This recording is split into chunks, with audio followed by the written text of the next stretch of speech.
that are on their way. We have a lot of people with us this morning. If I missed you, we were not told that you were coming. So I want to acknowledge my colleague ministers, the Honorable Darrell Vaz, our Minister of Energy, Telecommunications and Transport. On way is the Honorable Christopher Tufton, Minister of Health and Wellness.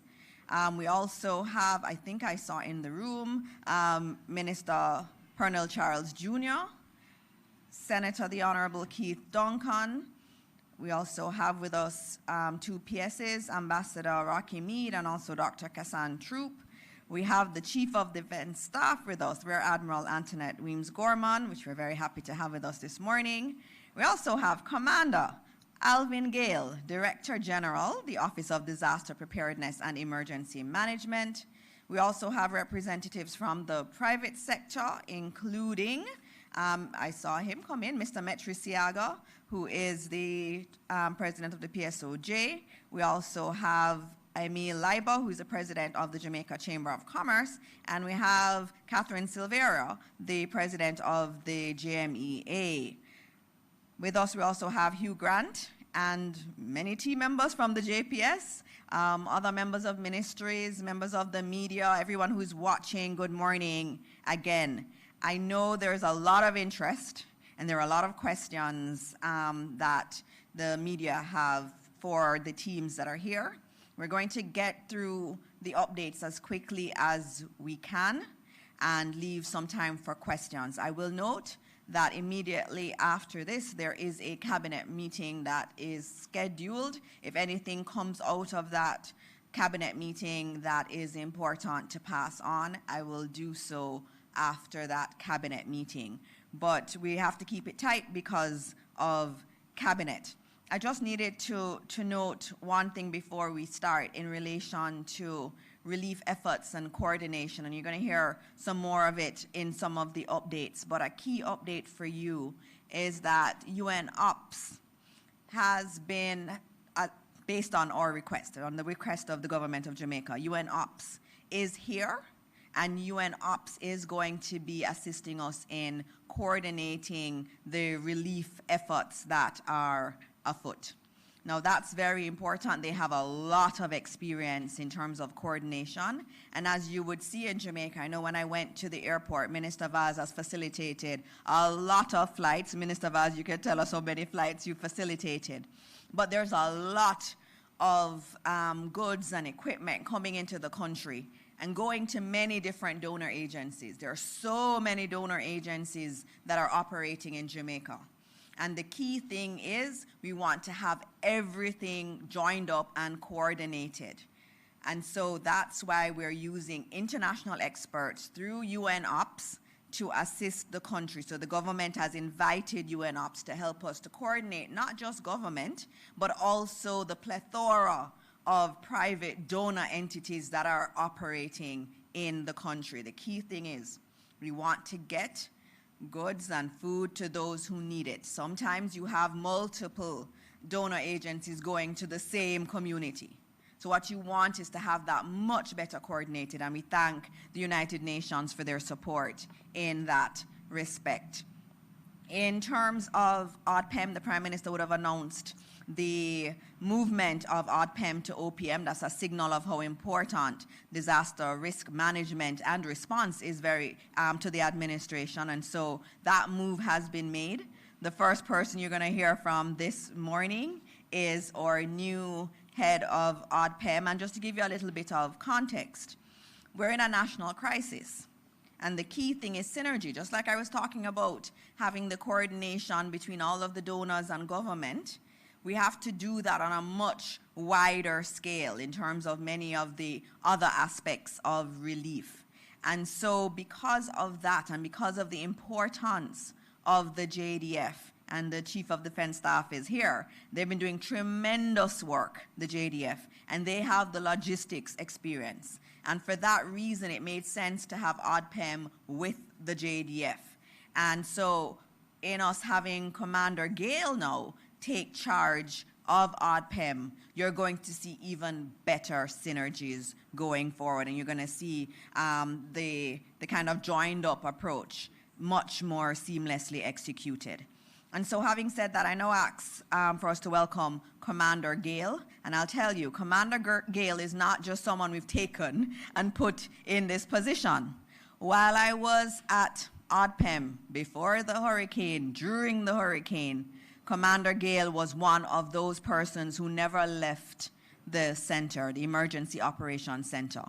So he knows what has happened. He has been there supporting. He was there when the calls were coming in while the hurricane was affecting communities really, really in a significant way. And he was assisting with taking those calls, assisting in getting persons out to help those who were seeing flooded situations and were fearing flooding. So he's not someone that is new to this. He has been a part of the process. I have been impressed with him every single conversation. I used to call him to get updates on the death toll, and he was always super professional, and I was always saying to him, I'm very glad that we had him as a part of our disaster risk framework. And so, Commander Gale, Jamaica is looking forward to you doing big things. I will soon stop talking so that you will take over all these press briefings eventually and report to Jamaica. And that's the plan, is that he will have command of everything. And so most of the updates will be coming from him as he takes up his role. Commander Gale? No pressure. Ministers, permanent secretaries, agency representatives, members of the media, the people of Jamaica, both here and abroad, good morning. It is an honor this morning to address you in my new capacity as the Director General of the ODPEM.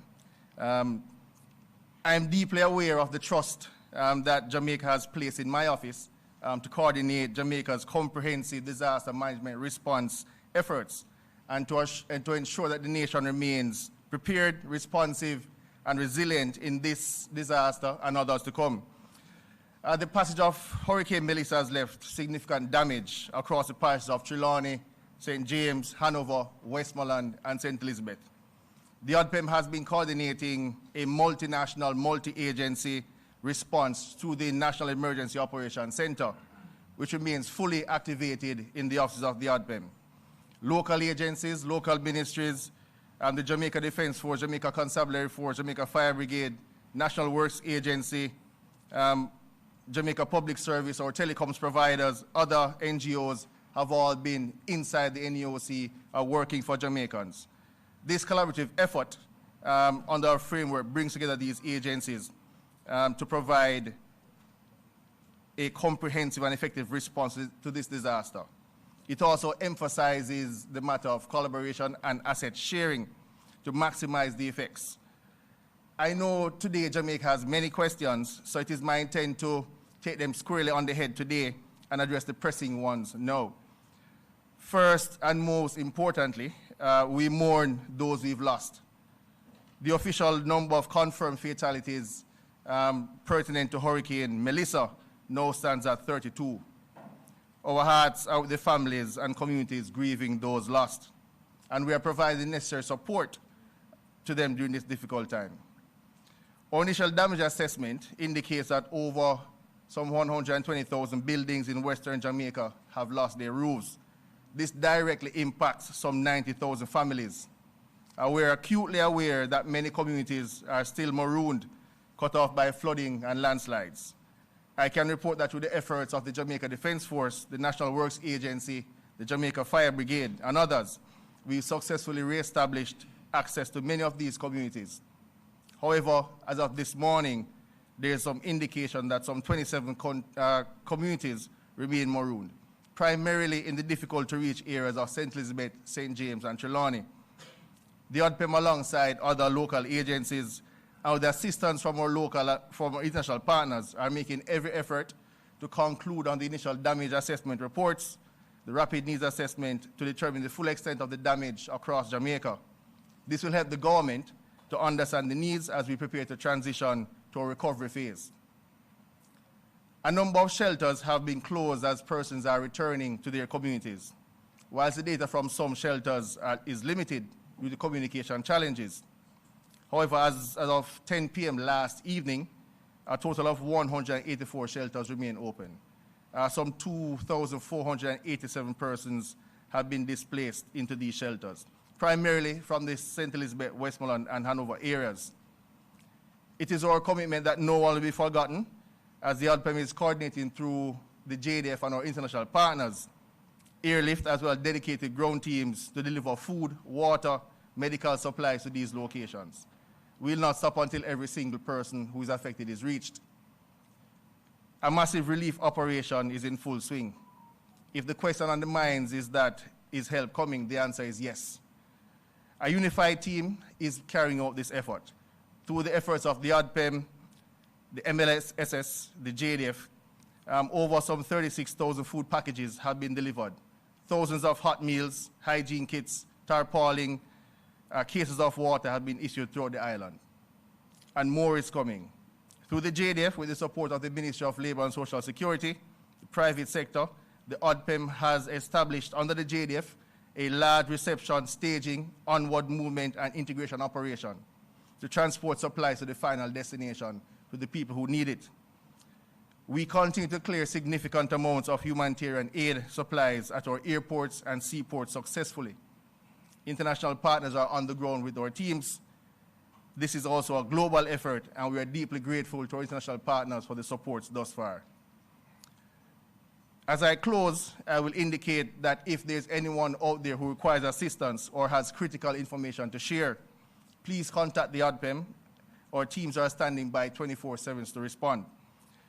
The ODPEM's National Emergency Operations Center, contact number 876-906-7668, 876-967-1105. Also toll-free access, 888-225-5637. You can also email the ODPEM at neoc@odpem.org.jm. You can also follow us on all our social media pages. In closing, I want to reiterate that the ODPEM is running a 24-hour operation. Every agency of government is in lockstep. The private sector and our international partners are by our side. We are making progress every day in restoring power, telecommunications, water, clearing roads, and delivering aid. As the Director General, my message to you is this: we understand that these have been some challenging times, and we acknowledge the challenges faced. Please know that the ODPEM's response is one that is committed, coordinated, and determined. We are fully engaged in a comprehensive multi-agency effort across the island to provide effective relief and restore services whilst prioritizing the country's needs. We will persist until every Jamaican is met. Thank you, and may God bless Jamaica.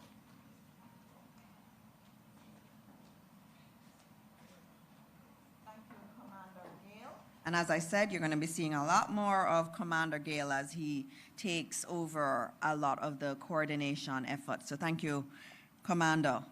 Up next, we're going to have, and as I said, I know the room is really, really super full. We'll try to get seats for everybody who wants seats. We want to get as quickly as possible through the updates. And so, ministers, asking you to help me to make those quick. I know we have cabinet and we need to leave some time for questions from the media. All right, Minister Vaz, everybody looks forward to your updates. And so we're looking forward to your updates, and JPS, I know, will be included in your update. You'll be giving some info on that, and that's another one that a lot of Jamaicans want to know about.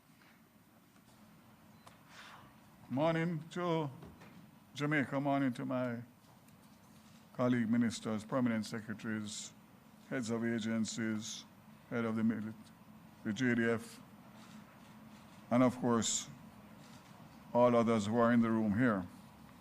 So, as the country continues to recover from Hurricane Melissa, here are some updates on the most important areas of restoration. Our fuel supply network is stabilizing quickly, with full service resumed at West Indies Petroleum from October 27. Most gas stations are opening back in the West, and I'm happy to say for those areas that are still not getting the regular service from the petrol stations, on Monday we have 10 mobile fuel stations that will go out to specific areas guided to me by the JDF and ODPEM that will be able to set up and operate on generators and will also be able to sell kerosene, which is very, very important at this time. But I expect that based on the report, most petrol stations are reopening and have made arrangements to be able to supply, especially in the hardest hit areas. We are arranging for police escorts to navigate the traffic and also for security reasons as well. As it relates to road clearance and access, access has now been restored along key corridors across the island, connecting Ocherius to Port Antonio, Morant Bay to Kingston, Mandeville to Black River, and through to Negril and through to Montego Bay. This progress has been vital in enabling supplies, relief items, essential workers to reach affected communities. However, some interior routes in St. Elizabeth and St. James and Westmoreland are still limited to single-lane traffic due to fallen trees and flooding. National Works Agency crews are prioritizing full two-lane clearance for key routes connecting rural communities to Montego Bay and Savlamar. Telcos, most of Jamaica's community and public Wi-Fi networks are offline, particularly in western parishes, affecting over 150 communities. To restore connectivity, the Universal Service Fund is deploying Starlink satellite solutions, starting with Betheltown, Westmoreland, and rolling 15 installations over the next week. Mobile units are also being deployed to provide Wi-Fi and charging stations in affected communities. Over the next 6 weeks, USF aims to deliver at least 90 community connectivity solutions in the affected areas, meaning people will be able to stay in their communities and communicate. Starting today, the JDF is airlifting Starlink units and generators into isolated communities to establish community Wi-Fi hubs and support humanitarian operations. Starlink is being used to restore mobile backhaul for phone and digital towers in the west, helping to connect 250,000 people in the affected areas. In addition, hospitals and emergency services are now using Starlink to stay connected, request supplies, and coordinate relief and more. We got 600 Starlink, 400 fixed, and 200 mobiles last week, Friday night. And I'm pleased to say that all have been given out in priority order for the affected areas. Sorry. Some would want 20, but we could only give them 10. But we're making sure that the next batch we will give optimum to all of the relief agencies that require. I'm making a public appeal to those government entities, agencies, NGOs that are being allocated these. They're of no use unless they are activated. If they are not activated, they are of no use. And I cannot get more if Starlink sees that there's no activity on the 600. As of yesterday, there was about 30%. So I'm calling on all heads of agencies, permanent secretaries, ministers, NGOs who have received these to please instruct for immediate installation and activation. As of Thursday, November 6th, Flow has restored 80% of pre-hurricane mobile traffic, with priority given to the hardest hit areas and key towns, including Negril, Savlamar, Falmouth, Black River. Efforts are now focused on restoring mobile services in other less affected areas. For fixed internet, 42% of Flow customers are now online, with another 23% able to connect once power is restored. Kingston and St. Andrew has 83% of customers that can already access internet. That's important, Jamaica, because we are the epicenter in Kingston for government and for all sorts of relief. So having full service in Kingston and St. Andrew is very, very useful. Electricity, Mr. Hugh Grant is here. I prefer Jamaica to hear directly from them, as I had committed before. And just to say that I got a brief this morning, which I know he will mention, in relation to the assets that he's having difficulties in getting to Jamaica, I'm sure by now you'd have gotten some calls, and we will get it done. We will get that. You have the assets ready, and we will get a ship, wherever it is, to bring them in the shortest possible time.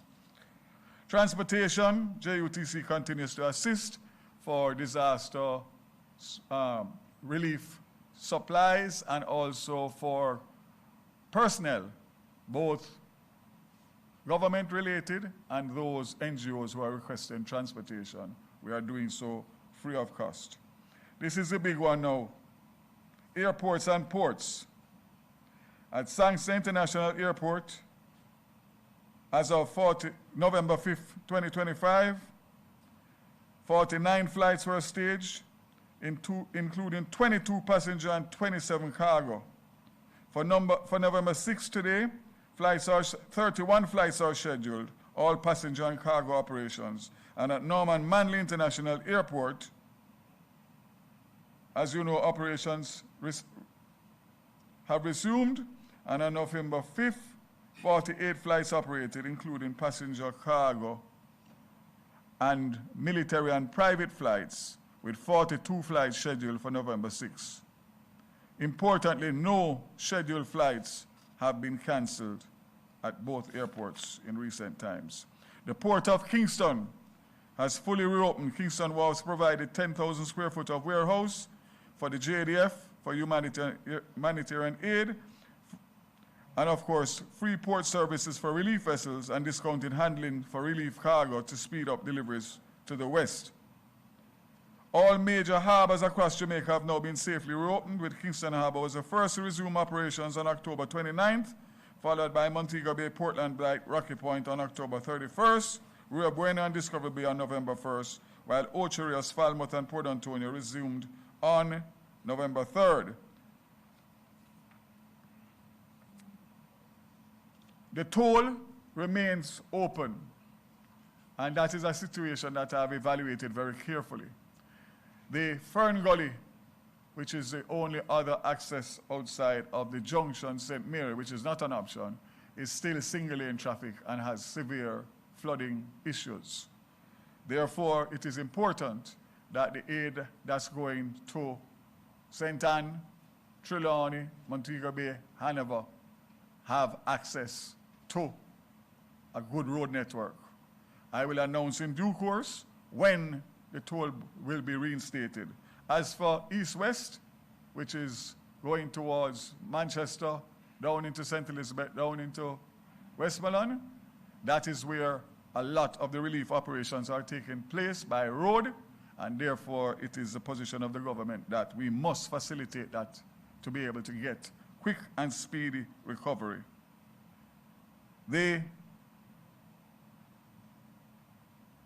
I will close because everybody else will speak on the other matters that I would have normally spoken on. Just to say that in my discussions this morning at our 8:30 meeting, it has been confirmed that we have about 21 or 22 helicopter assets.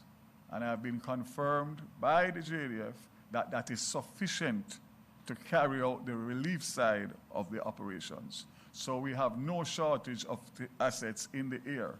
What we are doing now in our second week is to streamline the relief operations in terms of the logistics.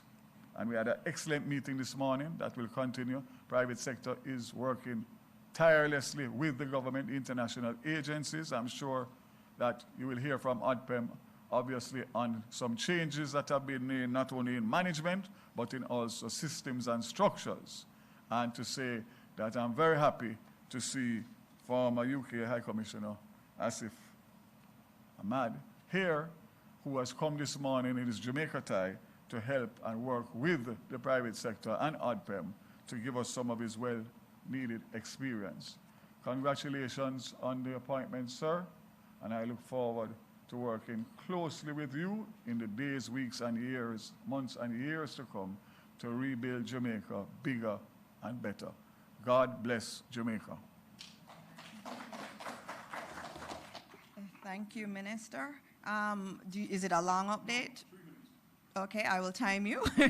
Mr. Grant, 3 minutes. Everybody wants to know when they are going to get back electricity. And I know this is earlier. In the last press briefing, we said he'd come back in 1 week time, but Minister Vaz has invited him earlier. Okay, thanks. I'll be very, very, very brief. Good morning to all ministers present, partners, members of the media, and to you, Jamaica. I had some images I wanted to show of the damage. Is it able to get that up? But we'll just keep moving in the interest of time. So we have been making significant progress in regards to our overall restoration. Right after the passage of Hurricane Melissa, we had in the order of 23% of customers in. To date, we have over 55% of customers in service. That's over 380,000 customers. We have been prioritizing our restoration around key areas, particularly areas that have critical customers, and that has been a coordinated effort with key partners.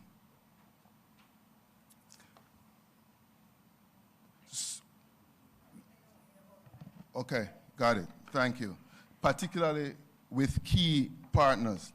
So if you think about how are we doing so far, I want to break the island up into, say, 5 categories in regards to our restoration. So in the parishes of St. Mary and St. Anne, we continue to make progress there. But if you think about the analogy of, say, a river, whereby you have a source with a generator, and then that source has a main channel, which is a river. That's a main stream. That main channel then goes to a substation, that's a reservoir. That reservoir then goes ahead and feeds streams and creeks. Those are the distribution lines that you see on the road, and then those streams and creeks then goes ahead and feed your home. What happened as a result of Beryl is that main river, of Melissa, that main river ran dry, whereby significant damage on that infrastructure. So as a result, we're focusing our efforts on restoring that particular main river.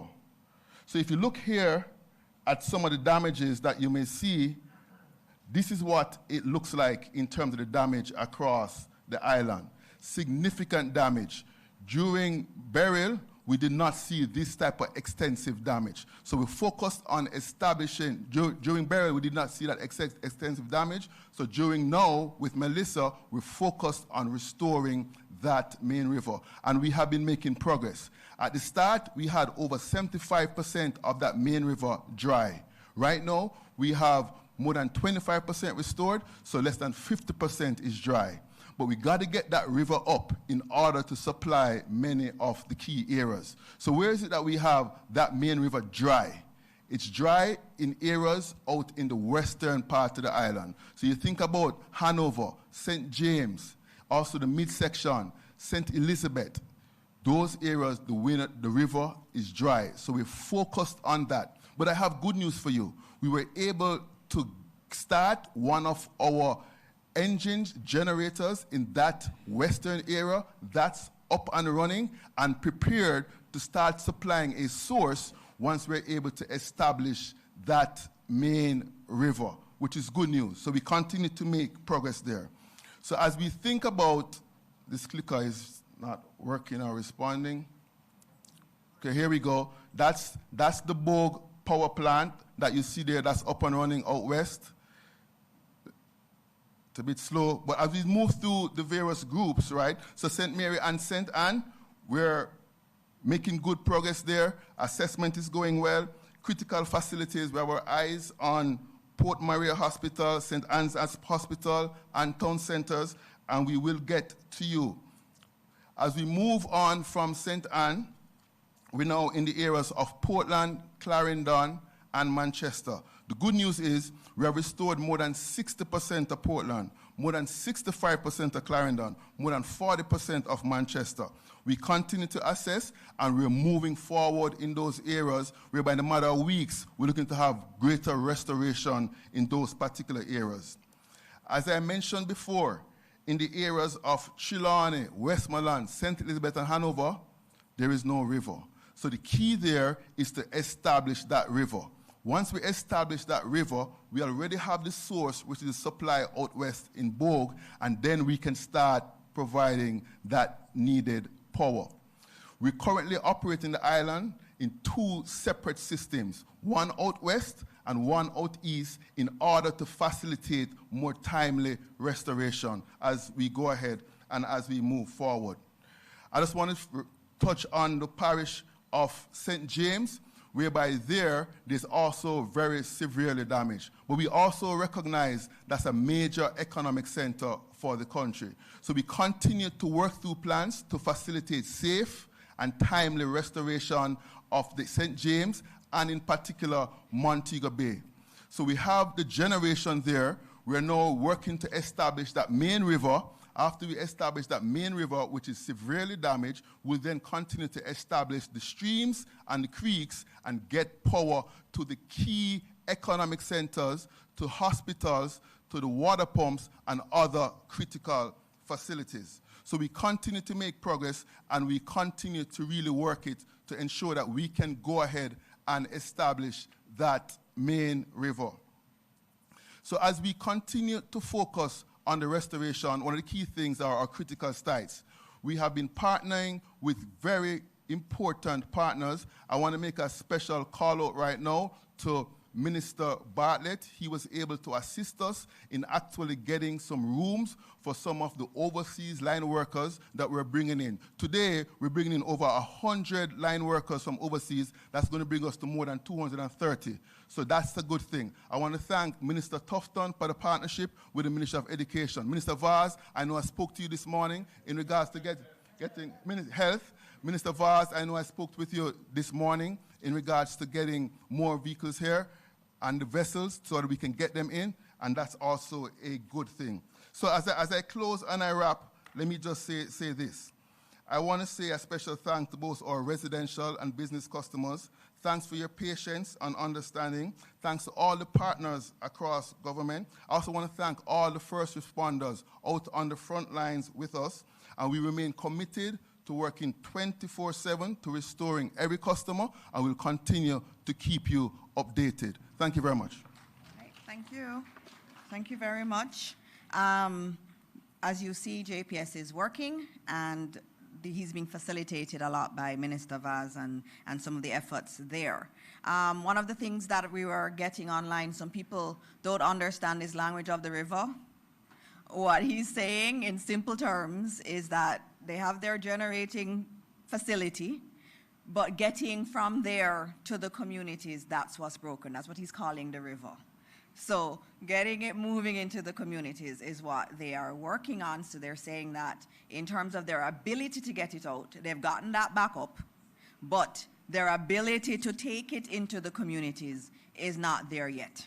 And they are working really, really hard. And as you heard, there are more linesmen coming in to support them. And so we thank JPS for all their efforts in getting electricity back. And I know, as he said, he's been working with the Ministry of Health and Education and many of the other areas to get service back. Having said health, it's time for Minister Tufton, and he's been doing so many things. I see field hospitals going up. I see the teams working. And of course, Minister, on behalf of all Jamaicans, I want you to convey to our nurses and our doctors and everybody who works in a hospital, how grateful we are to them. It's been difficult circumstances, but they never stopped working. And so thank you, Minister, and thanks to your team too. Thank you very much. Good morning, everyone. Morning, colleagues, and all other persons who are here. So the following is an update on health. The field hospital in St. Elizabeth has commenced operations. I checked this morning. They have seen about 50 patients over the past 24 hours. It's an accident and emergency facility with a number of services, 13 patient beds, operating theater room, surgical procedure, emergency room, obstetric and maternal and neonatal care, and lab and pharmacy services and blood bank. So it's a full-fledged operation and it's now active on the ground, which is a very positive thing. It's equipped by about 60 professionals which came in from the US, but they are also teaming up with our local doctors. So it's a combined effort in terms of the response. Supporting the hospital services is also a field clinic, for want of a better word. So we're mounting a primary healthcare facility on the grounds of the Black River Health Center. It's taking place as we speak. What that will allow for is a triaging process of the non-essential cases, because everybody will come to the hospital. Not everybody needs that kind of service. So that facility will be up hopefully by today, and then once it commences services, the health team, both the local health team and the supporting health team, will be there. That will provide very critical services in the parish of Black River, well, the town of Black River, supporting the parish. Beyond that, yesterday I went to the airport with the Spanish ambassador, EU ambassador, and representatives from the Ministry of Foreign Affairs, Foreign Trade, to meet 76 citizens of Spain, doctors, nurses, technicians, engineers. They are also going to be deploying a field hospital. I understand that it's on its way now from Kingston, should be in Falmouth by now. And we're hoping over the next couple of days, a second full-fledged field hospital will be mounted in Falmouth with all the services of emergency care, surgery, pediatrics, traumatology, physiotherapy, psychology, general anesthetic services, radiology services, lab pharmacy, sterilization, and so on. So a full-fledged facility, the second field hospital.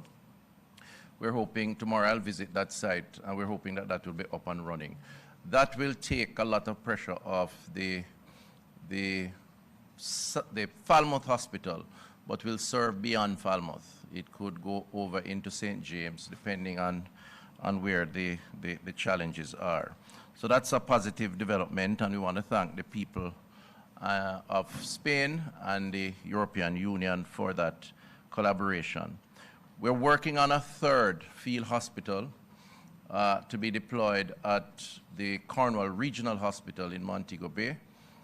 This one is a discussion which I'm told is close to finalization with the people and government of Barbados, which will be flown into the island hopefully sometime soon. That will also come with all the things that I've just described for the previous ones, and that will provide critical support for the Cornwall regional operation and the people in St. James. And I will provide more details on that once we get those details. The Sablamar Hospital is continuing its emergency support services. We have one post that is mounted there by a medical team, a NGO. They have gotten their certification, and they will start operating this morning. And again, they will provide critical support for triaging of patients who don't require emergency care. We're looking at the possibility of expanding the services at the Sablamar Hospital. Some discussions are taking place, but too early to make any definitive statement. As far as White House in Westmoreland is concerned, the eastern side of the parish, which was ravaged by the hurricane, we are working with Samaritan's Purse to locate a tier 1, for better understanding, a field health center at that location from where we will operate to go into the hills and give support from that base. We are exploring the possibility of a field hospital between White House and Belmont, and some conversations are taking place with some possible partners to see if that is possible. So it wouldn't be located at a hospital site as the others are being located. It would be a separate, standalone facility, because that area was ravaged terribly, and the logistics of movement into Sav or Black River, as the case may be difficult. So we'd like to look at expanding our services there. In terms of pharmacy services, we have begun mobile pharmacy units managed by the National Health Fund, and they have been out. So far, the unit, these are multiple mobile units now. They have gone into Black River, Slipe, Grove, and Brompton in St. Elizabeth, in St. James. They have visited Maroon Town, Negril and Little London in Westmoreland, and those efforts are continuing. Location for mobile services include Newmarket, Pepper in St. Elizabeth, Darliston in Westmoreland, Ramble in Hanover, and we'll offer pharmacy services at Granville Health Centre in St. James and at the Prattville Health Centre in Manchester. The NHF is now building out its ecosystem. What we're doing is mapping the secondary healthcare infrastructure to determine where they were badly damaged and taken out of commission, and then placing on top of that the possibility of the temporary field health center structure, which will be accompanied by both local and those volunteering coming into the island once they're certified to give the community-based support. So once we develop the emergency services, then we are focusing now on the primary healthcare services, which is the community services, and that involves providing medication and critical care to those individuals in those communities. And that has started and will continue and will be expanded over time. In terms of vector control, the team are out. We do anticipate an increase in vector-related activity, whether it's rodents or mosquitoes. 413 temporary workers are engaged, and we're going to be supporting those temporary workers with 498 permanent staff. And you will see and feel and hear more of them in the communities in the coming days, because we do expect over the next week or so, particularly in the areas where we have no electricity, that's going to be an issue. And there's always the risk of dengue caused by the Aedes aegypti mosquito. Just to note, that's only one species of several species, and so we are monitoring and testing to determine exactly what the species are and how we deal with them. The same applies to the public health inspectors. They have been mobilized, are in the field looking at food, the food chain. We have already condemned a fair bit of food that is to be refrigerated and can't be refrigerated, and also doing water testing. All of that in aid of preventing infections or diseases from food or water.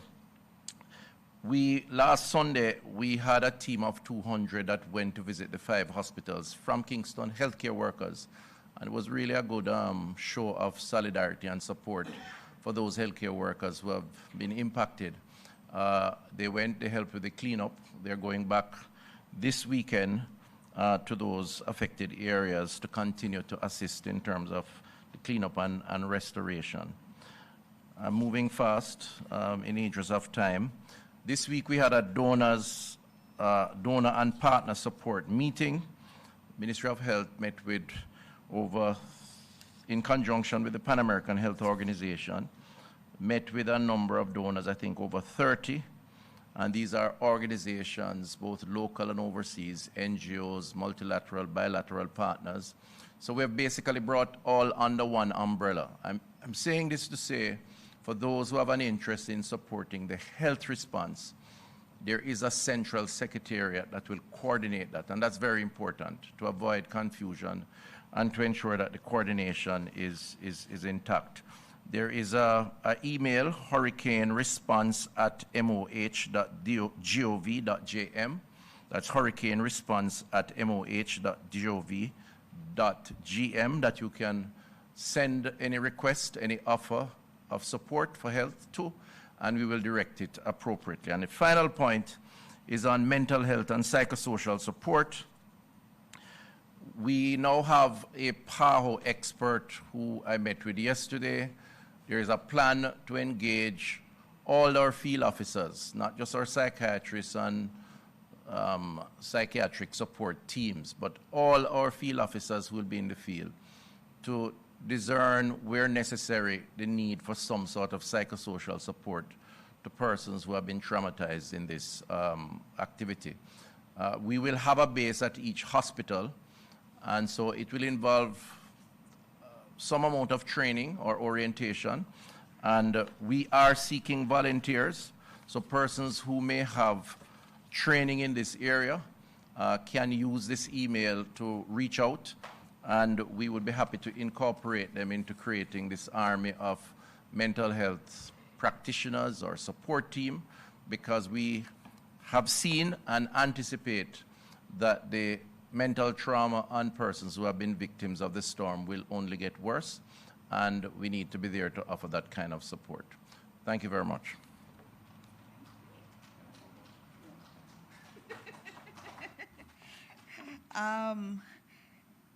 Minister wanted to know if you can go to cabinet now and leave me. No, you're gonna go over with me, but if you have to go, you can go. We do have one more presentation this morning, and just note, we have other ministers who are here, other individuals are here that can take questions. If you're here, it means you can take a question. And so we have the Chief of Defense Staff here, we have our Minister of Labor and Social Security here also that can take questions. JPS, there's some questions for you in the chat. They want some timelines, so I'm giving you a precursor to the question that's in the chat rooms. And so now we have a man who has agreed to not just be senator, but also to help the private sector to work more closely with government, and that's very important. When we're in a crisis, it's a crisis for all of Jamaica. And I think I want to thank the private sector, especially for you being here today. It does show that you are standing with the government, you are committed to making things better for all Jamaicans wherever you can. And we have to say thank you.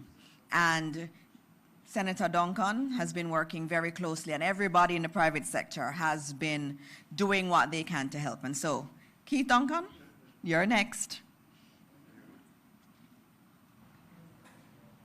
Good morning, everyone. Morning.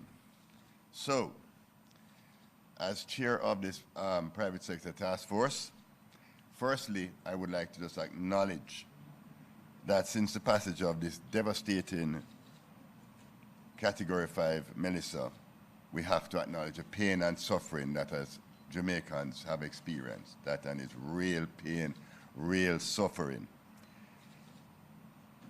We have lost loved ones. Jamaicans at home and abroad have been trying to find family members, friends in the communities because we're out of communication. Thousands and thousands have lost their homes, their businesses, their income. Many have lost everything. In spite of this unimaginable pain and suffering, you hear what Jamaican brothers and sisters saying, once there's life, there is hope. That is the common thing you hear. Once there's life, there's hope. But I have to acknowledge our first responders, our doctors, our nurses, our police, the military, the firemen, as they have worked tirelessly around the clock to save lives and bring comfort to people.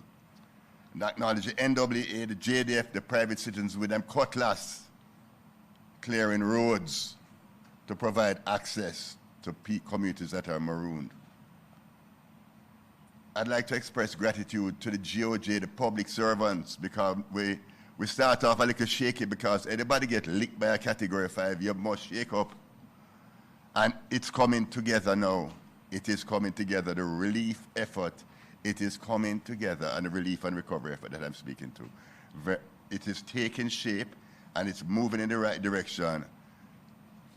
But we have a taskmaster by the name of the Honorable Minister Daryl Vaz. This guy don't stop. He keeps us on task.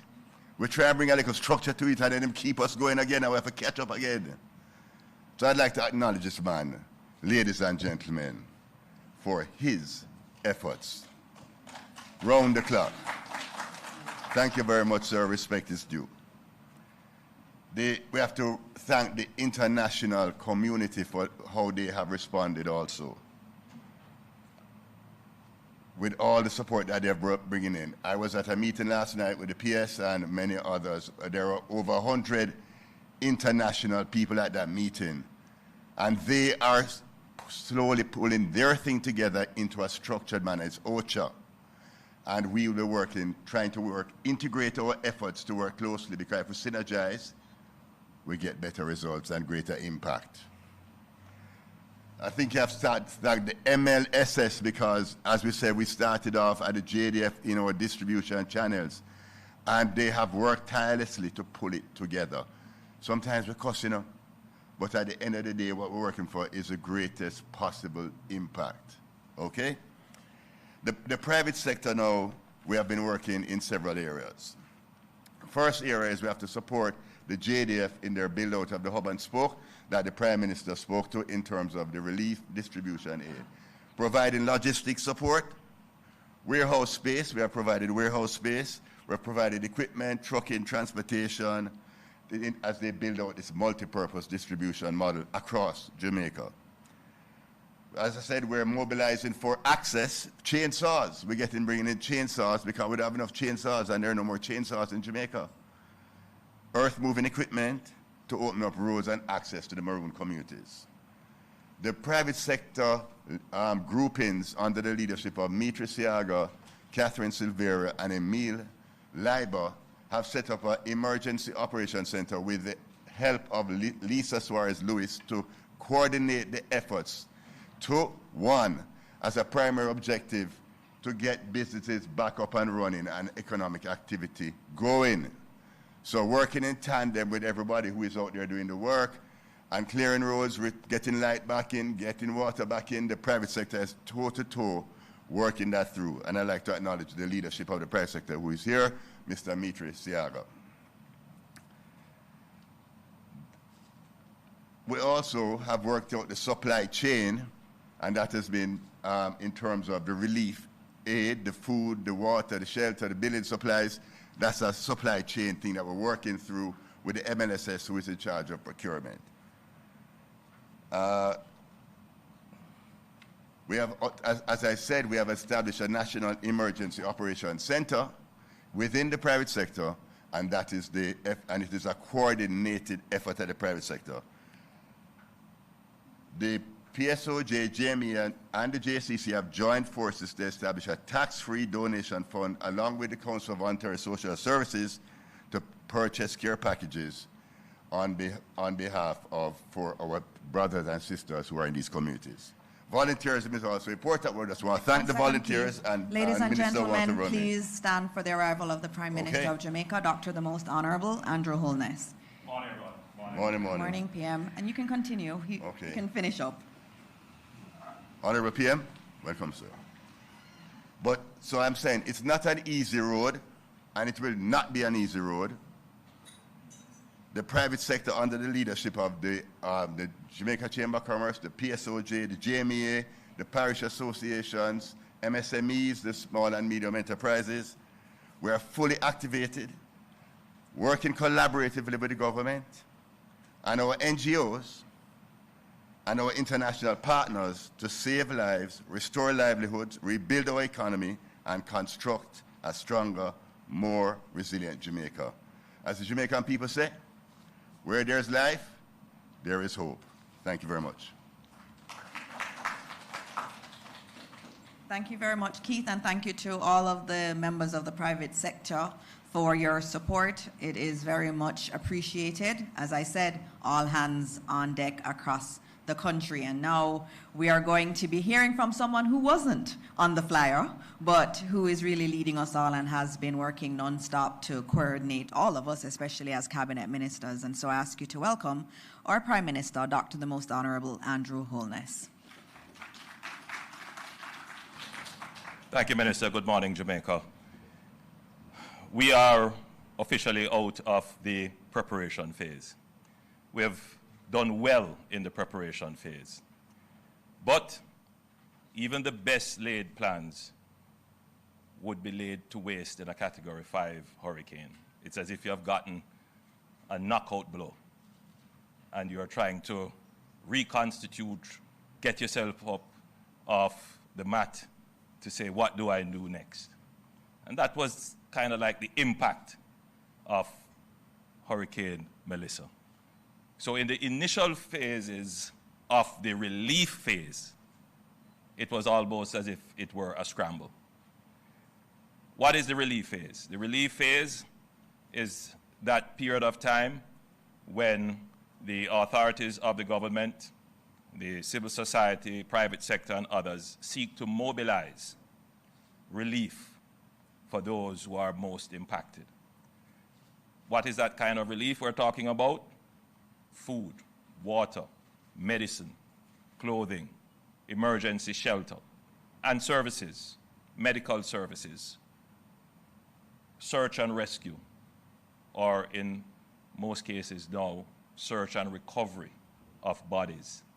Other services as well, psychological and emotional, the mental health services. And in our case, the desperate effort to restore some form of connectivity. Because the loss of connection has also been significant, which adds to the emotional and mental health crisis that we face. Persons trying to get in touch with loved ones, persons feeling disconnected who have, for almost all their lives, relied upon being able to pick up the phone and call a loved one. So in the initial few days, there was a scramble. And that scramble essentially was, my hand is up, I need help. And the system trying to respond to the loudest voices or the most frantic wave of hands. As of today, we are out of that phase. Now, a systematic response will take over in the relief effort. And you would see that the government has made certain actions to ensure that there is a systematic response. Let me say it in another way. I hear the cry of every baby that is now hungry in a community that is not yet reached. It goes to bed with me. And I have to think of it in this way. Do I try myself to jump on a helicopter with a package to reach the baby that is crying? Or do I try to develop a system to get more helicopters in, to get more packages put together, to get more supplies in, to get more support to be able to reach those babies that are crying? While at the same time saying to Keith and Darrell and Minister Tufton, get out there in the scramble. And so that is what you have been seeing. People individually going out there trying to relieve the human suffering. But that is not a sustainable response. The sustainable response is what you would see the government doing now. One, we have to streamline ODPEM, both as the Office of Disaster Preparedness, which that function was done, that phase is over, and now we are in the phase of the emergency management, which is the relief. Now, let's just be clear. The government can't stand up ODPEM with its own parallel structure of having all the people that would be necessary to pack the relief items, to load the trucks, to move the trucks to where they have to be stored, to clear the roads, all those little minor functions that make the big service works, and keep them and pay them throughout the year for every year, even when there is no disaster. Where that capability exists is in the JDF. It is a multifunctional capability. And so we have to, and at this point, I do commend the JDF and of course the JCF as well. The JDF is the repository of the logistics and engineering capabilities of the government. And in hindsight, as I reflect on how we have executed policy, not many Jamaicans would know this, but in the last 10 years of my administration, we have invested heavily in the JDF. In fact, we have doubled the size of the JDF, both in terms of men and women, material, equipment, and technology. We made an investment a few years ago in expanding our fleet of helicopters, expanding our offshore patrol vessels, expanding our radars, expanding our communications, increasing the number of bushmasters, and expanding the number of units that are in the JDF. Today, it is paying off. The logistical capability of the JDF is certainly best in class in the region. And that is what is giving us now the horsepower to be able to deal with a Category 5 level disaster. So the JDF gives the legs and arms to the management functions of the emergency. So it makes sense that there is seamless coordination between the JDF and ODPEM. And therefore, you would recognize the movement of ODPEM to OPM, where the JDF is already under the portfolio of the Office of the Prime Minister. The administration of the JDF as well, which was formerly under National Security, will also move to the Office of the Prime Minister. And we have appointed someone to now head the JDF, the ODPEM, seconded from the JDF. So we expect that there will be seamless operations. Why is this so? In the relief phase, there may be a sense that we will do this for a few weeks. I want to just bring everybody's mind to the reality that this will be a few months operation. And that the country needs to understand this. We have relief entities here. Some of them are capable of carrying out long-term relief.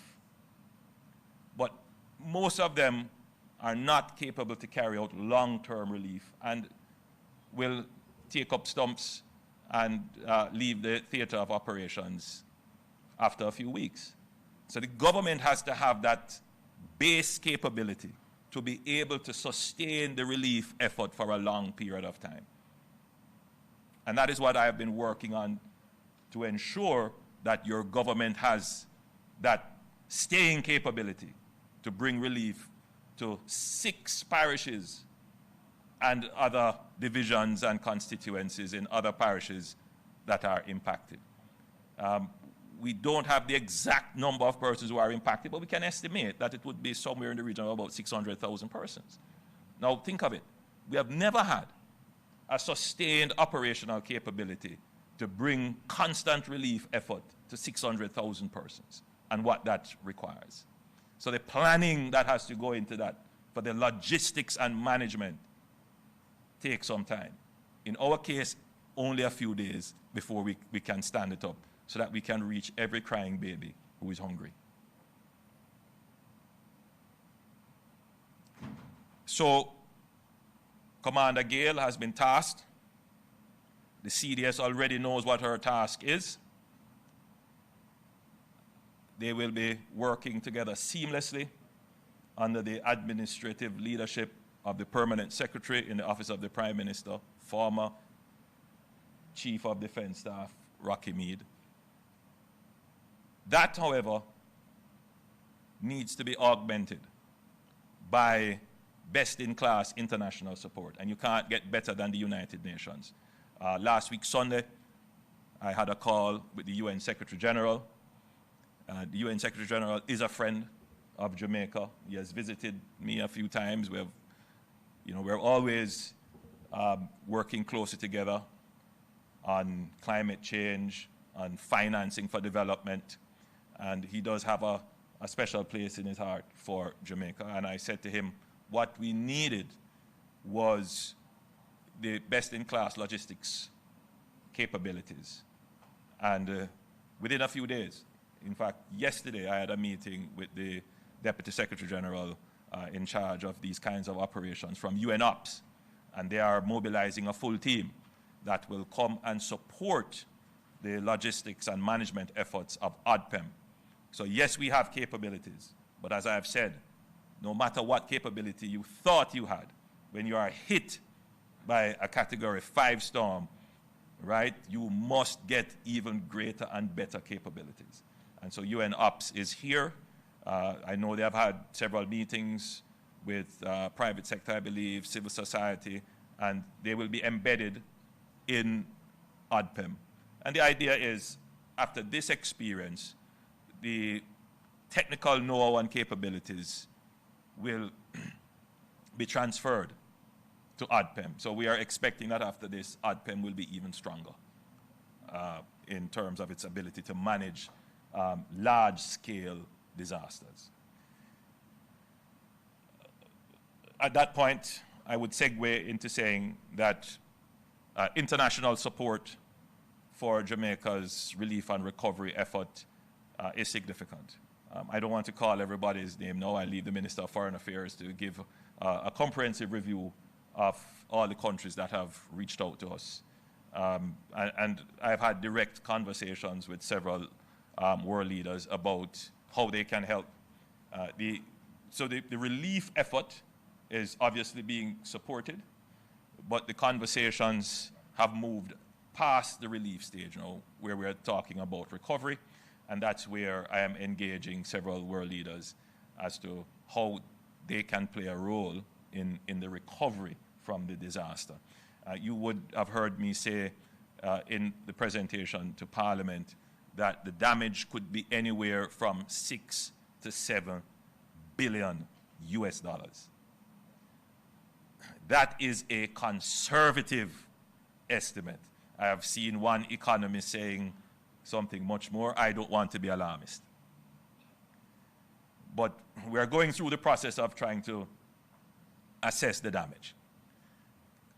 But it is one thing to lose the physical assets of production, which, by the way, if you were to compare the disaster of COVID to this disaster, we didn't lose any productive asset. In this one, we have lost productive assets. We have lost farms. We have lost businesses. We have lost schools. And we have to go and rebuild them. You have to put on top of that what it is going to cost to sustain the relief phase. What it's going to cost us for debris management. Major part of the operations. What it is going to cost us to sustain the food packages. There's a notion that we're getting a lot of aid and that will carry you through. That will carry you for a couple of weeks, if so many. We are going to have to put the budgetary allocation to carry the relief effort, and that is going to be significant. Then there is the cleanup operation, which is a quite separate operation from debris management. Because once you move away the debris that is the initial debris from the storm, then now you have to go and figure out to clear roads, to move all the debris of houses that have been blown down, and everybody will soon start putting their old beds and couches and old fridge and everything you're going to see start to pile up. So which is why we have indicated that we will have a national cleanup week. It might very well stretch into months because the level of debris is significant. And how that is going to be disposed of and the cost of that, that is something we will have to address. And then we have to figure out now the parallel systems to get people back into school, to get hospitals up and running, to get businesses running. All of those come with a cost that we will have to foot. So in addition to losing your productive capacity, you now have to take on expenditure that you did not budget for. So the 6 to 7 or $8 billion, that's just what we have lost. What we have to spend additionally, we are in that process now of totaling it up to see what it comes. Then the recovery phase, all of that. So I want Jamaicans to understand the magnitude of the problem.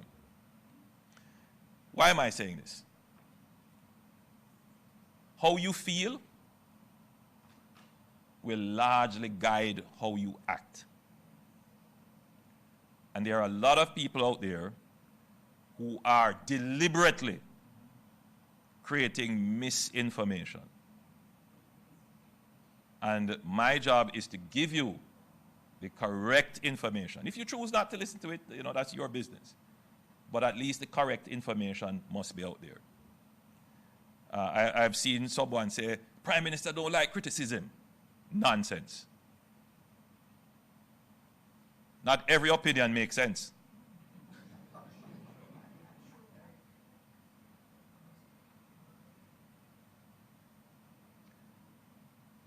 I am not one who fears criticism, but there are people who fear me when I respond to them.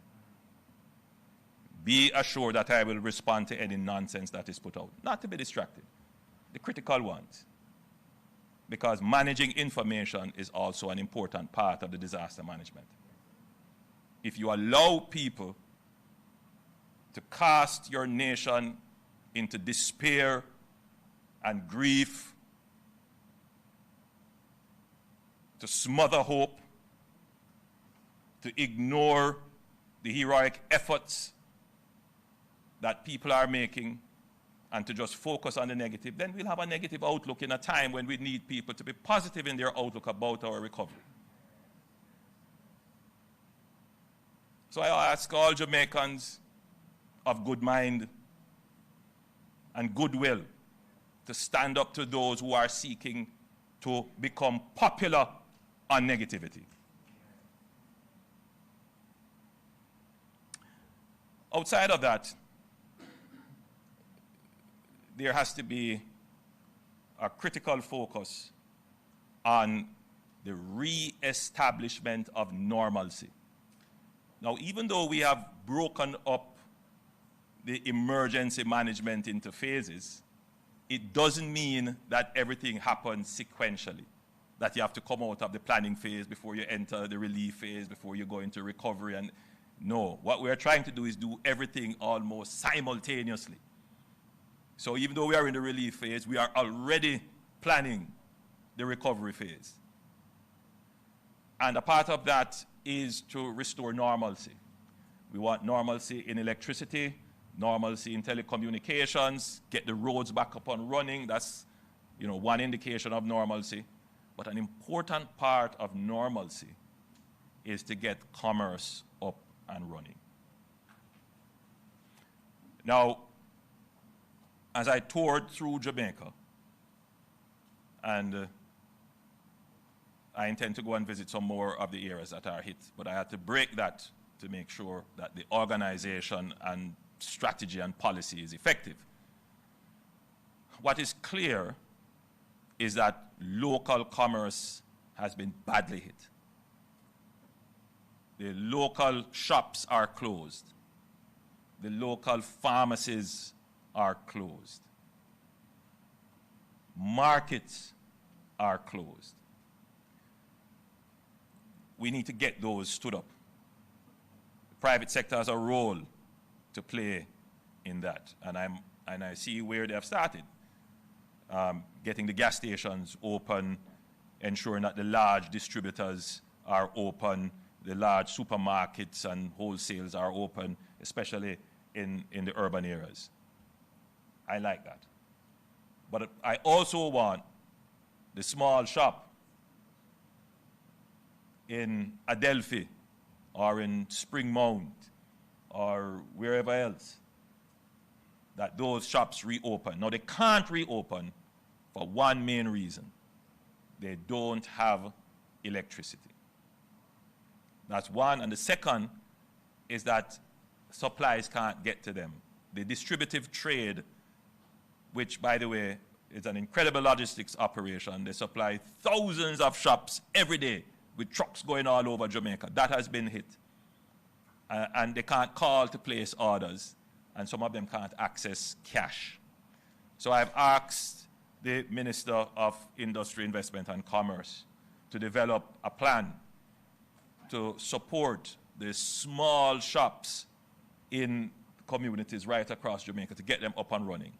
One of the first things that we have done is we have identified some generators, and we're going to make those generators available we're going to start with 50 in the most impacted and remote communities. We will loan them the generators. But of course, there will be some requirements for compliance issues and to ensure that they are established operations that we can enter into cooperation with.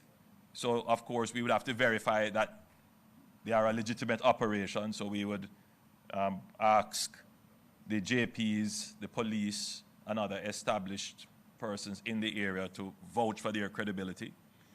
And we're going to ask the Jamaica Business Development Corporation to lead that, along with the DBJ. We're going to also ask them if they would be willing to partner with the government to give us storage capacity. Some of them may have a strong room. They may have a room or two where we can store things. That would multiply the number of areas that we have from which we can stage operations. Because right now, CDS tells me that they have 22 staging areas that they have established right across Jamaica, which will be a hub and spoke operation. So they will move from big warehouses to these small hubs, and then from these small hubs to smaller areas of distribution. That might not be enough.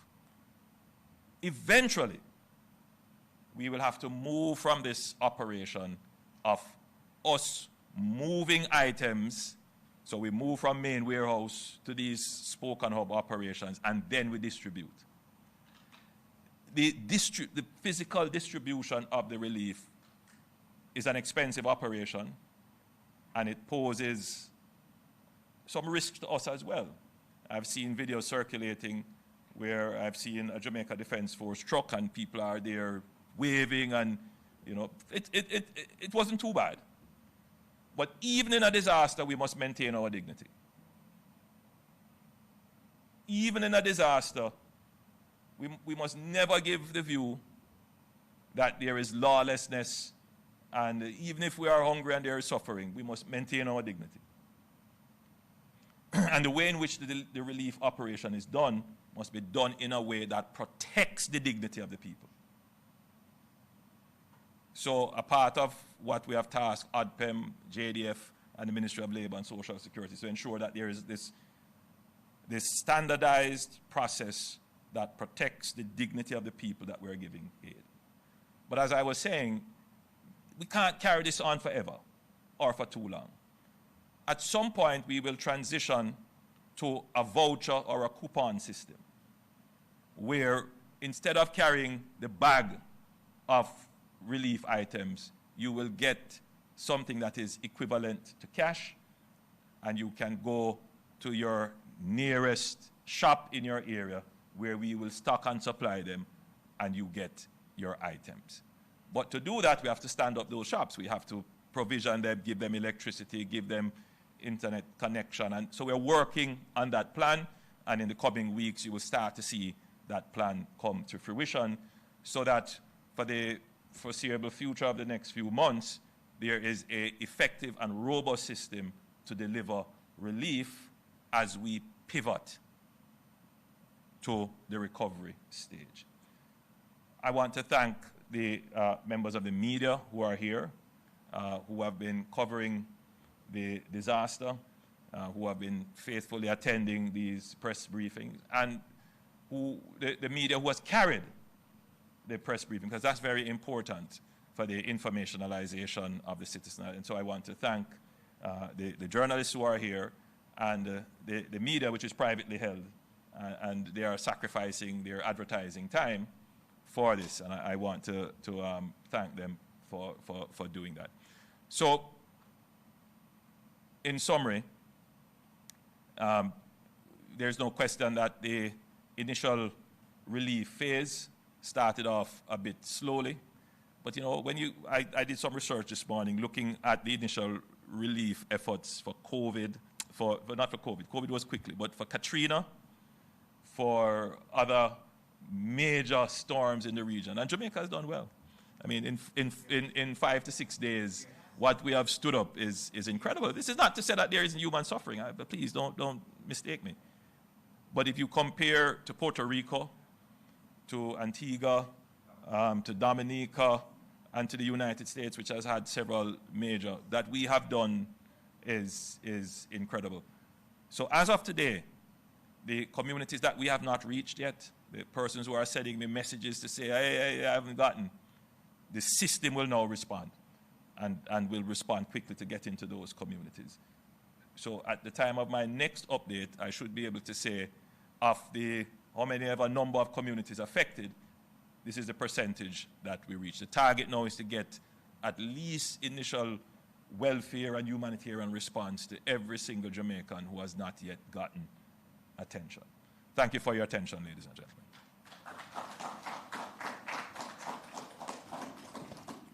Thank you, Prime Minister. And I think there was just one thing I needed to give. I know when Minister Tufton was speaking, he had given an email address. Let me give you the email address to use. It's healthhurricaneresponse@moh.gov.jm. So that's healthhurricaneresponse@moh.gov.jm.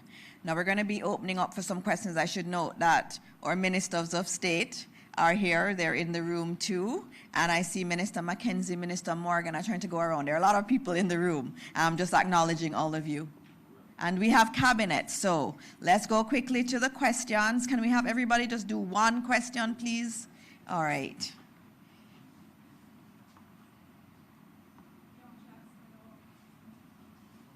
Mike. Dion Jacksmiller, TVJ. The changes that were announced to ODPIM seem designed to allow ODPIM to do exactly what it was set up to do, which is lead effectively from the front. But what we've seen over the years is an organization that seems to have been weakened, no permanent head appointed for an extended period of time, and ODPIM publicly sidelined during periods of disaster. So aren't the changes, even taking into account the excellent capabilities of the JDF, haven't these changes been made necessary because the office has been so weakened? Okay, PM is going to answer. I was going to answer too.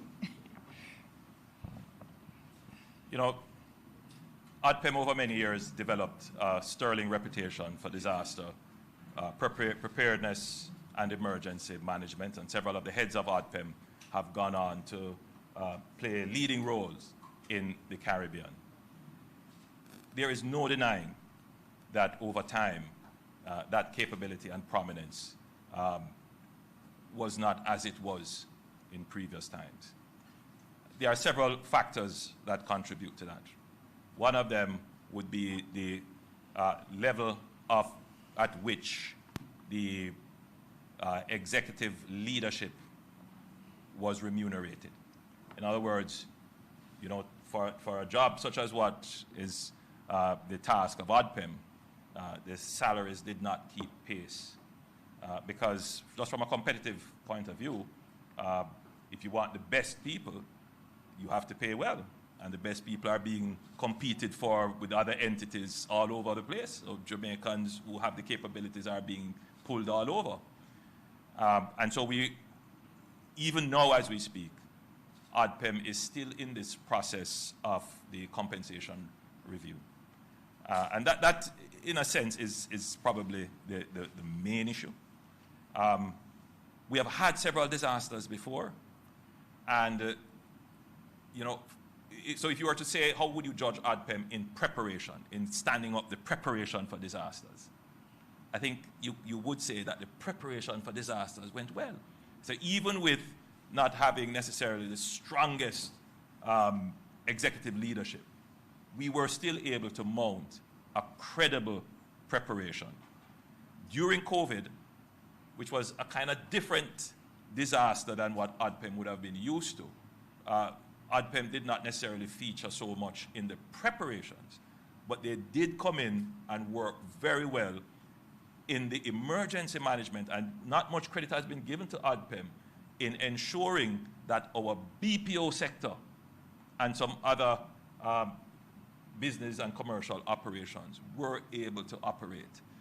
They set standards, they went in and inspected, they gave advice, they gave directions as to how businesses should be structured. That is not as forward-facing and recognized, but they did an extremely good job during that period of time. Granted, in COVID, it would have been the Ministry of Health that would have taken over most, for good reason, of the emergency management. In the other storms that we have had, the impact clearly is of no magnitude like this. The last one that we had, which was Beryl, exposed some weaknesses. And the government, therefore, took the actions of, one, doing a review. And persons were wondering, why am I doing a review? Everything you go do review. Some comments that I have seen. Yes, very important, because as your question would say, you know, does ODPEM have the capability to respond to a disaster like this? And I saw some weaknesses. I saw some gaps. I saw some spaces that need to be filled. But I am not the technical expert. So I asked someone who is an expert in this field, former Chief of Defense Staff, now Ambassador, to lead a team to review not just ODPEM, but the entire emergency response management of the government. And that report was very useful to us in what we need to do to make ODPEM the emergency management entity that can respond to a Category 5. ODPEM has never responded to a Category 5 disaster. And that's an important point to make. This is not a normal hurricane. So you can't judge the response of the government by virtue of, what it has done in the past. This is a new level of disaster. And we need to empower, structure, support, provide the resources, and encourage and acknowledge the efforts of the persons who are now on the front line of Jamaica's response to the disaster. Thank you for the question. All right, we have, I think it's coming down the line here. Oh, okay, all righty, on this side. Thank you. Karen Madden, the Jamaica Gleaner. I do not see the Minister of National Security. Mm-hmm. Perhaps you have been briefed, or perhaps the Prime Minister. My question has to do with security in the shelters. We are getting reports that women have been sexually assaulted. I don't know if you have confirmed those reports, and if so, the steps you are taking to prevent this from happening. All right. PM? Thank you, Ms. Madden, for that question. No report has come to me. Yeah, we haven't received, I say Minister Mackenzie, who has some oversight of the shelters. We haven't gotten that report. I thank you for bringing it to our attention. If such a thing has actually happened, we will investigate. I'll ask you to give Minister Mackenzie the details that you have so we can investigate. I don't know that it has, Prime Minister. Oh, okay. We have received reports. Yes, and PM. So you would have received a report that the number of shelters are reducing daily. Those that exist, so that you have raised it, we're going to Cabinet in a few minutes. I will raise it in the Cabinet with Minister Chang, and we will ensure that there is adequate coverage for them. I just make this appeal to every Jamaican. Yes, it's a difficult time. Yes, there is disaster all around. But now is not the time to take advantage of persons weaker than yourself. Now is the time to help and support and to show that you are a real man. Not by holding up people at gunpoint and taking away the relief that they are bringing. Try helping them through the obstacles to deliver the relief. That is how you're going to get respect today. There is no respect that you're going to get from brandishing your gun. And let it be clear, the police have not let up on their operations.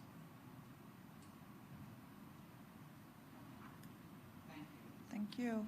And PM, if I can just note, that issue was brought to my attention, and there was a specific shelter that was raised, and I had shared it with the Commissioner of Police for them to investigate. All right, we're on this side now. Thank you so much. Kalisha Williams, Television Jamaica. This question is for Mr. Vaz. As co-chair of the Recovery Committee, is there a schedule for the distribution of the aid that can be published? Two, I know the Prime Minister spoke to the systematic changes that will take place now in terms of the distribution of aid. TVJ News observed yesterday in Landilo, if I'm pronouncing it correctly, Westmoreland, where people were throwing aid in bulk on the ground. Can you say what's the protocol surrounding this? What changes will be made going forward? And in regard to the 27 communities marooned, what's the plan to address that in terms of how soon will these people get aid? How soon will you access the communities? And finally, in regards to school, can I get a status report on the schools, the number of schools damaged, and what's the plan for students doing PEP, CXC? What's the plan for students in those areas who cannot go to school right now, both online or in person? Thank you. All right, thank you for your four-part one question. All right, the part that's related to me, I'm going to answer, and then I'm going to beg your indulgence for me to leave. I have to go and prepare for Cabinet. And just to say that at Cabinet today, we're going to be discussing the allocation of expenditures. Minister Tufton is quick off the bat. He has brought a quite hefty bill. I have mine too. I hear the Minister of Education under her breath saying she has a submission to make, and the Minister of Local Government. So I'm going to be scratching my head now to see how we can carve up that budget to give effect to the relief response. So you would have heard me say the dignity of the recipients of aid must be maintained. And in fact, yesterday we had an extensive discussion with ODPEM, and they will bring in the Ministry of Labor and Social Security to establish or re-establish the protocols and standards by which aid and relief should be delivered. I don't think there is anything wrong with the formation of lines, and I'm not saying that these are the protocols. I'm just giving you my general view that there is nothing wrong with the formation of lines. There is nothing wrong in saying one line for elderly, one line for pregnant and lactating mothers or mothers with children, and another line for everyone else. There is nothing wrong with saying strong, able-bodied persons who are in the crowd, please come up and assist. There's nothing wrong with saying, where is the person that is the acknowledged leader of the community or a person who holds some office? Please come up and guide us as to who should get first. There's nothing wrong with that. And I think that is the spirit. Rather than saying these are the standards, what I'm getting at is saying every Jamaican should acknowledge this as the spirit in which the relief effort is done. Now, Commander Gale and Chief of Defense Staff Williams Gorman and Minister of Labor and Social Security Colonel Charles, they will come together and reinforce the protocols so that when the aid is being delivered, Jamaica doesn't look like, let me not go any further. We want Jamaica to look good. We need to. I'll answer. Thank you, PM. I'll answer on the education one, which was around how many schools have been impacted. In the affected parishes, we have a little bit over 450 that have been affected, and that's across the board: infant schools, primary schools, secondary schools, and also 8 tertiary schools. So far, we've seen estimates of 616 institutions having some kind of damage. Sometimes it's just a leak. Sometimes it ranges from a leak to the entire school being destroyed. And so what we're doing, we have our teams out there.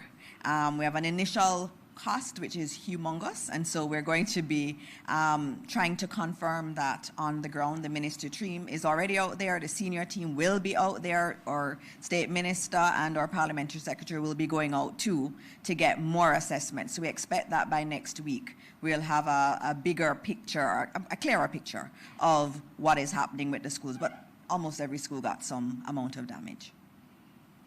All right, did we leave out any? Which one did we leave out? In terms of the list, a schedule for the distribution of aid that can be published. All right, Commander Gale is going to answer that one. More than again, also, as it concerns the list, we are tracking a list. I believe you had asked if we'll publish it. So we are publishing that now within a very select group so we can manage how the information is flowing, particularly because the conditions remain significantly dynamic. We have the JDF, the Jamaica, the JCF. We have other groups working towards the areas. We need to establish, for example, landing sites for the helicopters and so on. So the list remains fairly dynamic. As things become more benign, however, we should be able to publish that on a daily basis. But we do have that within the JDF ODPEM system, and we're prioritizing those based on numbers of persons being affected, and also looking at how can we actually physically get to the sites. And so that's how we are structured now. And as I said before, it's an all-of-government approach. So we have persons on the ground, food for the poor, some of our, Samaritans, PERS, and etc., which are doing things for us. So we are able to push through. Wherever we can, we will get into.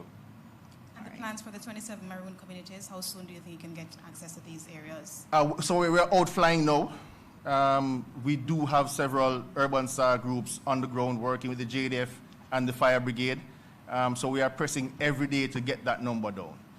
As you can understand, the terrain is fairly arduous now. There's some flooding, there are some gaps which are to be bridged. We are pressing through that. I don't want to derail upon a commitment now, but we should expect at least on a daily basis, we should see 1 or 2 communities going down. What I'll also say is that as the weather conditions come in, so we'd have added 1 more community this morning due to rainfall last night. It became marooned again because of flooding. So it will remain a very dynamic situation. And as it goes along in that manner, you can understand the list of priorities will change. Hence why you want to kind of manage that now in a sort of a stovepipe before we start pushing out. Once it becomes really benign and we have full access, then we can start publishing our drop list. Thank you. Thank you. And just a note, we do monitor online, and there are individuals who will online say this community hasn't been reached, and that's always fed in. Sometimes it's MPs that are sending a list, but people online are also doing it, and that gets fed to JDF, and they then do checks. So if you know of an area, you can reach out, and we will get to them, and we'll add them to the list. All right. Morning, everyone. Morning. Mahiri Stewart, Nationwide News. Question to Commander Gale. We've been pretty much a little bit over a week removed from the passage of Hurricane Beryl. Now that you are in this new role as Director General of ODPEM, you spoke to it earlier in terms of things that need to be improved, but are there any specific gaps that you've noticed in this week of response that you think you can improve in your role? I like the suit. Mahiri, significantly, as we are in the recovery, we're in the relief phase, and one of the very prominent things is to be able to establish a huge logistics software capability, so we can monitor not only what is in our ODPEM stores. I spoke to the fact that we are establishing a significant logistics outfit that will need an entire new apparatus around it. So that's one of the very first things we're going to achieve, and I believe we should be able to achieve that in a matter of coming days, so we can actually look what is coming, look what is going out, look at resupply timelines, also starting to manage when are we needing to resupply persons we've already supplied. So in the immediate phase, that's one of the things we want to be looking at, whilst we kind of maintain the dignity of our persons on the ground. A very, very short question to Dr. Tufton. In terms of the Western parishes, is there any update you can give on Hanover?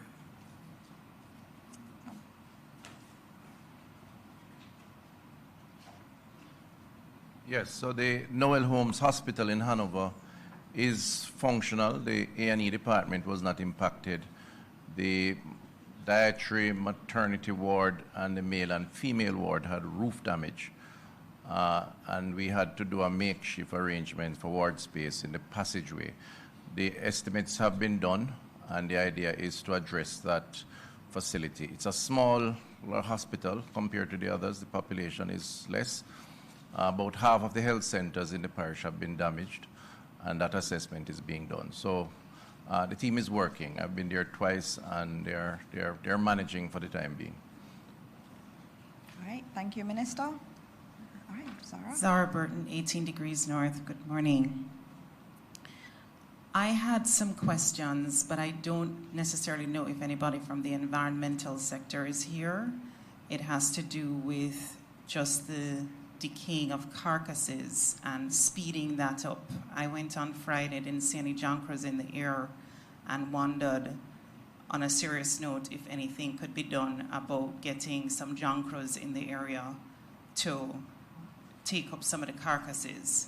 also the number of persons and communities that are rising in terms of water, why those are rising, and how will that impact the rebuilding efforts if we have new water bodies? So just an environmental person would be good to have on the panel. That's just a comment. Okay. The questions I have are for the commander of ODPIM. Death toll, then Dayton Campbell in the Parliament raised the issue of how are you counting, and the issue was brought up by the PM of indirect versus direct deaths and that kind of thing. Just wanted to understand, how are you actually counting deaths? That's number one for you. And then two is in terms of the money that's flowing into ODPIM for the accountability watchdogs of us that need to know, for instance, how much came from this country, how much came from that country, was it kind or was it cash? Would we be able to get a running tally of how much money is actually coming into the country in addition to the support jamaica.gov.jm portal? And then three for you also. In terms of the relocation of, my grandmother's nurse brought this up yesterday, the relocation of people in those areas where it may be a struggle to either rebuild in their communities or they're in desperate straits right now, evacuating them into shelters in Kingston like the Arena. Is that something that you are exploring, especially even from a learning standpoint? Are you getting people or taking people maybe even into campsites around the country that have dormitories that could relocate them temporarily for like a 6-month period in shelters, and maybe even be allowed to plant stuff so that they can generate a livelihood and also boost output like the Prime Minister had said? All right. Commander? Fairly long questions, but I think I'll take the last one first. So as we get into the recovery phase, that is something we'll be robustly exploring. I believe there's a subcommittee of council that is directly treating with that. So some of those plans will start to come out very soon, but it's not something that is void of our thought in the impending situation. Could you repeat your first question in summary for me? Death toll, how are you? Death toll, how are we treating with it? So by and large, the Ministry of Health and Wellness is plugged in daily to the National Emergency Operations Center. We do have the fire brigade, we do have the JCF. So we are sitting there and determining out of those figures and the reports that come in, actual deaths related to the passage of Hurricane Melissa. Now, the official source has become for us the PEC report provided by the JCF. So they do their investigations. Ministry of Health and Wellness is doing the matters concerning pronouncing the number of dead. And then we look at those in partnership, we make a determination. A determination now, as at very early this morning, was 32. There are some matters that have come into us. Those have been looked at, and we'll publish new updates as we get them. No, but are those considered direct or indirect and direct? Some investigations, as you understand, will have to take place sometime after. Some will be very hard to determine right now, but the investigations through the JCF, they will treat with those matters. On the back end, I'm very, very sure we'll be able to disaggregate quite properly. Okay, and I'm not really getting a response to the question about how you're counting, so if there's any way you can get some clarity and come back to us with a firm, how are you counting in terms of direct and indirect? For instance, if somebody goes ahead to try to get aid in a hurricane and they die, are you counting them? I'm just wondering, how are you counting? It's really important, and if we could get a list of the people that have died for accountability purposes as well. On the matter of the list, I'll defer to my more senior experts, but I believe we might be keeping that directly here. But we'll come back with some matters as we work through the problems. Okay, and then the third question? I believe I answered that one on the first. The money coming in. Money, how are we going to the money. Oh, that was the tally second question. Running tally of the running tally. From various. All right, so we are keeping a running tally. There's also another subcommittee that be looking prescriptively at how we'll be managing that for the accountability portion of it. In terms of making the funds public, I'm sure that somewhere down the road, those figures will become public. But there will be a significant management framework around it to be developed. All right. Just to note, I can guarantee you that there is a running tally in the ODPIM. There is a huge spreadsheet of everything that comes in, everything that's been approved. Remember, before any aid shipment comes in, even if it's for an independent entity, they have to share it with ODPEM. So they send the list of items that are coming in, an estimated cost for the items coming in, and all of that is held. On the Support Jamaica site, we do get an update on that each morning. If you want me to give you that, I can give you. I just need to find it. But there is serious accountability there in ODPEM. I think that framework was actually quite robust in its establishment. And so at the appropriate time, I'm sure Command, as he gets more integrated into ODPEM, will be able to give you that running tally. And it's also in the Ministry of Foreign Affairs. They deal with a lot of the aid that's coming in from bilateral partners, so other countries, and also the multilaterals. That is, they have their own system of accounting for all of that. So all the information is there. And so there will be a time for us to just present everything. This is all that we got from everywhere. I know some ministers have to go over to Cabinet. JPS, you have a question already. So if you have to leave, leave, but let's take the last. Okay, his hand was up first. It's been up for a long time. Morning, everybody. Andre Jebinson, CVM News. Yes. Is there a running list of the number of people who are unaccounted for? Because we hear about the deaths, but we do not know if there are people who are missing at this time. Secondly, could you tell us if the country is any closer to drawing down on the $70 million CRIF, or if there are any delays there? All right, on the CRIF, I'll get back to you on that. But as you know, there would have been a press release that came from CRIF that said it was triggered. And so there are a few, obviously, paperwork to be done. We are hoping that within months we'll be able to draw down on that. But as we start that drawdown process, we'll come to you and let you know how it comes. Does it come in tranches, or does it come all at once? We will let you know. So to the extent that persons report into the NEOC or the Ministry of Health and Wellness's EOC, there is a running list of those persons who are missing, consequent to reports coming into us. So that does exist. What number? I have to double check. All right. Okay, yes. Thank you. Asking, can we be given a list of the communities that are still marooned? Yeah. Whether or not food drops are taking place there, and if so, when did those drops start, and how regular are they? And then as well, I heard the announcement in Parliament about the Joint Select Committee. I heard the announcement of the private sector committee, that coordination committee, but I'm still asking, why not an independent oversight committee to monitor implementation and expenditure? Yeah. All right. So in terms of that question, that's one that the last one, on the governance framework.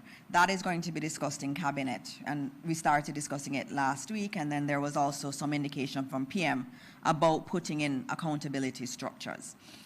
There are different ways that we can do it. I mean, we've spoken about the National Partnership Council, we've spoken about a committee of Parliament, we've spoken about many different things. And I think we're going to have another opportunity today in Cabinet to discuss what does that governance framework look like. And remember, there is the relief phase, which is what we're in now, and then the recovery phase. I think that's the one that's going to really need that kind of overarching body, because we're going to have to be asking some real serious questions about ourselves. Where do we rebuild? What do we rebuild? Given global warming and climate change, is it fit to put back communities where they were? Do we move them from where they were? What are the new building standards, and just generally accountability over all of the insurance money that's coming in and what we're doing. So that conversation that you're raising is actually one that we're having in Cabinet about what does this governance framework look like. And so you will be hearing more as the Prime Minister and the members of the Cabinet discuss that. Marooned communities. Marooned communities. The list, I think Commander Gale had noted that there is some fluidity to that, and that he has given assurance that he will put out that list of the communities and the drops and the food drops taking place, and if so, when did they start? How early did they start, and how regular are they? Okay, you can come. I know they're every day. they're very frequent. Yes. So food drops have started. There is a running list today. I was trying to bring the list up now, but I believe of the 27 communities, we've been able to reach 22 thus far. So there is a running list, and we're doing food drops. We're trying to regularize the cycle, and surely we should be able to put something out.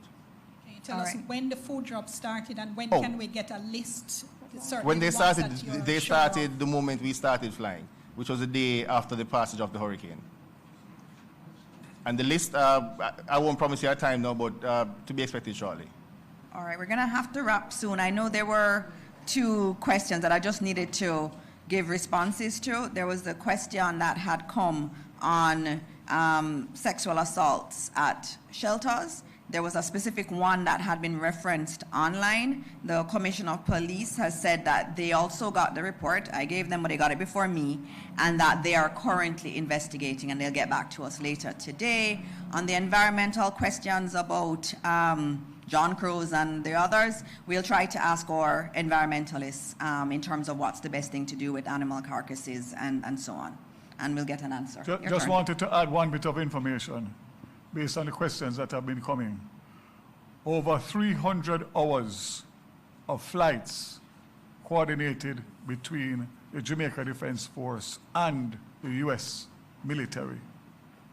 That equates to over 100 drops over the last 7 days.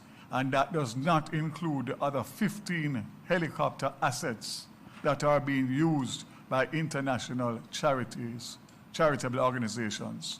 That's just specific to the 6 from the U.S. military and the 6? 6. They didn't come all at once. Right. So you'll recall also that the U.S. came in phases. Right? They didn't come all at once. There are 6 here now, but they didn't come all at once. So that's even more to show the efficiency of what's taking place in terms of our over 20,000 packages, and that's just from the government apparatus. Each package for a household is for 7 days.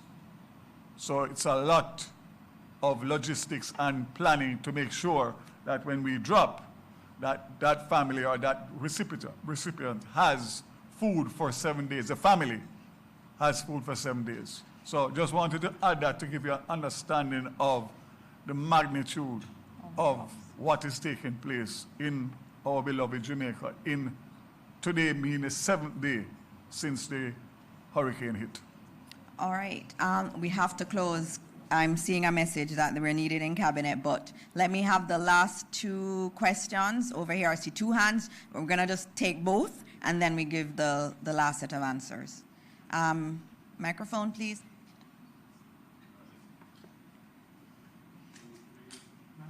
Trying to get the mic up.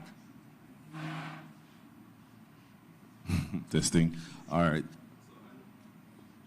Once again, all right. So I know there's a little disquiet about changing the leadership at ODPEM at a time like this. Could you expand just a little bit more on the disaster management experience that Commander Gale has? And can you specify what role Mr. Thompson will have during this period, given that he has been acting at the ODPEM for quite a while, and before that he was deputy? All right. I won't be able to answer all of that, but I can ask the commander to give you his CV. But just noting, I've worked with Mr. Thompson quite a bit as ODPEM head. In terms of when you're communicating, you have to speak to the head of ODPEM a lot. And he has worked hard for the country. And the Prime Minister has noted that last year there was an assessment done of ODPEM and the entire mechanism. It wasn't just ODPEM, of the entire disaster response mechanism. And a report was provided, Cabinet looked at it, and it was clear that we needed to look at ODPEM and look at executive experience. One of the things I know that the Ministry of Labour had done was to, not Labour, the Ministry of Local Government and Community Development had done was to start the process of rescoping the job description for the head of ODPEM, recognizing how important that role is, and also noting that the salary scale had to change, and PM did answer that question. And so what's happening now is that process is still in train, but it was felt that we needed to have greater synergies with the JDF, and having a commander who was already leading in the Emergency Operations Center. Remember, I told you, he was there in the center. He was one of the leaders in our Emergency Operations Center, was the best thing to have that synergy now. In terms of Mr. Thompson, he is still a part of the ODPEM team. I think he is probably a permanent member of staff. I would have to check that and get back to you, but I expect that he would still be there and still serving. There was another question, yes. And that's the last one because we have to wrap. Thank you so much. Going back to my point about schools, I don't think you answered the second part of the question. In regards to, similar to how we have like field hospitals. Right, okay, I'll answer that. Students who are supposed to do CXC and PEP, what's the plan to continue learning in those areas? All right, so we have encouraged schools to open, and I know on Tuesday there were over 100 schools that had opened, so those who can should open. Obviously, we need to have water at the school, and it needs to be a safe environment. But what we're going to do is to prioritize children doing exams, whether it's external in relation to CXC or CAPE, or if it is PEP exam. So while I was in St. Elizabeth, the principals were saying that they are getting schools back. It may take a while to get everybody in, but the priority was for those who are doing PEP and those who are doing CXC and CAPE, well, CSEC and CAPE. The other consideration for us and what we're starting to look at, as we're looking at temporary shelter for people, we're also looking at temporary school structures, because we may have to use tents. We may have to get makeshift structures that our students can continue to learn in. So we've started that process. And so as the work is happening, and I've already spoken to Keith, he's looking at clear areas where we can put temporary housing, shelter. And I've said to him, while you're doing that, look for spaces that could house a temporary school structure. So we're doing that work now, and the ministry is working hard to figure out the damage, because some we can put tarpaulin on the top and we can get them open. And so we're going to be flexible as best as possible. But really for us, our goal is to get as many schools back. And I have the head of the Independent School Association here. They have been hit too, the independent schools, and we've committed to supporting them because the entire education system is important to us. And so, yeah, we're going to be flexible, and everybody's going to be at school, but it will not look like school, regular school, when we start back. All right, and so those were all the questions. There was a lot, and I thank the media for coming and for asking your questions. And just know that we'll continue to do these updates. We'll try to make it 2 or 3 times a week. You'll have Commander Gale here. You'll have all of the relevant persons responding to your questions. This is a moment of crisis for our country, but it's also a moment for us to show who we are as Jamaicans. And we are a strong people. We're a resilient people. We're a God-fearing people. And we know that God is going to take us through this.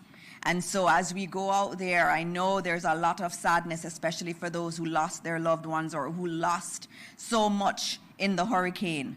But let's help everyone. Let's be positive, and let's always remember to place all of our fears and troubles in the hands of God. He is never going to stop listening to us. And so as we close this morning,